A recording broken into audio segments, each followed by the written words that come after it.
These latest headlines from ABC15 are sponsored by Lerner and Rowe Injury Attorneys. One call, that's all. I'm Faye Fredericks with your top stories from ABC15 Arizona.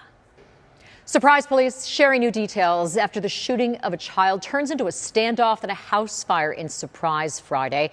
New today, we learned 7-month-old baby Jackson is recovering following 3 surgeries.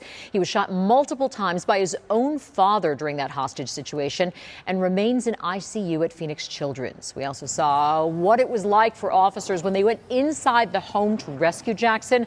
Officers breaking the door down and going in after hearing a pause in the gunfire. They heard Jackson crying. That's what alerted them to a back room. Near him, an empty handgun. Jackson's family thanking everyone for their help and outpouring of support in a written statement. For a world that gets too exposed to so much bad these days, let me remind you that there is way more good, and we have proof. Our family would like to thank everyone who has donated money, clothes, food, and more. Police have still not said exactly how that fire started in the home. We do know the remains of the father, Todd Marchetti, were found inside.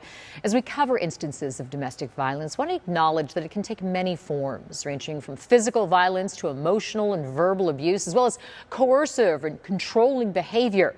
So we asked some experts how family or friends can help a loved one who might be a victim of domestic violence. They tell us just because you can't see a physical injury doesn't mean the abuse doesn't exist.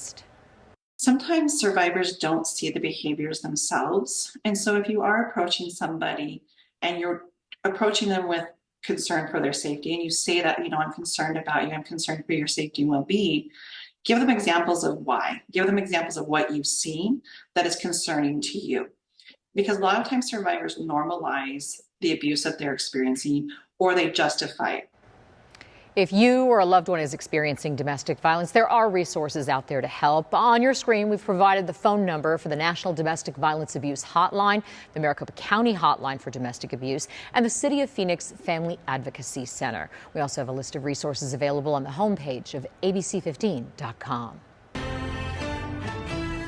Breaking news in your wildfire watch. ABC 15 checking on the Wildcat fire burning near Cave Creek in the Tonto National Forest. There is no containment so far on this fire. It's now burned more than 14,000 acres. For comparison, that's bigger than Paradise Valley.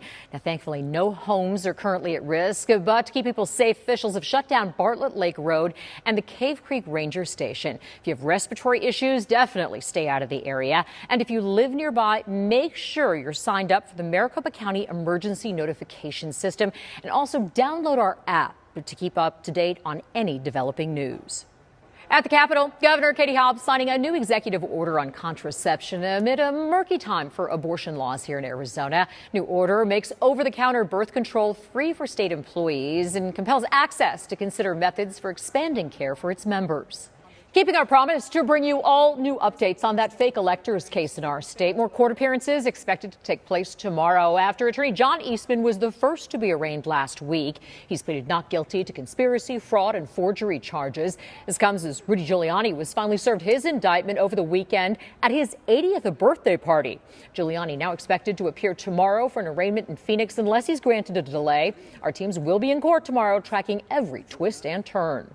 Summer heat is on the way, and that means local pools are about to open back up. If you live in Mesa, cool off starting this Saturday, the 25th. All city pools will be open with special hours from 1 to 5 p.m. You can find each pool's hours online at mesaparks.com/pools. Tracking your forecast, I'm Chief Meteorologist Amber Sellens. We've got a storm system moving through today. It's brought wind, rain, and even blowing dust to parts of our state. This is going to clear out for tomorrow, and sunshine will return. Now, we have another one passing to our north on Wednesday, but little to no impact from this. It's just too far north of the area. We will get a little chunk of energy kind of breaking off coming on the backside of that. Another area of low pressure set to move in here Friday into Saturday with more breezes and some slightly cooler air as it moves moves through. So no triple digits in your forecast this week. Tomorrow, 95 degrees, right near normal for this time of year. We'll start the day in the 60s, spend lunchtime in the upper 80s, and then those 90s will kick in for the rest of the afternoon forecast. Phoenix at 95 tomorrow and warming up to 97 on Wednesday. We'll top out at 98 on Thursday. Then that next low comes in with breezes and a drop to 94 by the start of Memorial Day weekend. Does look a little bit hotter by Monday, potentially back in the triple digits.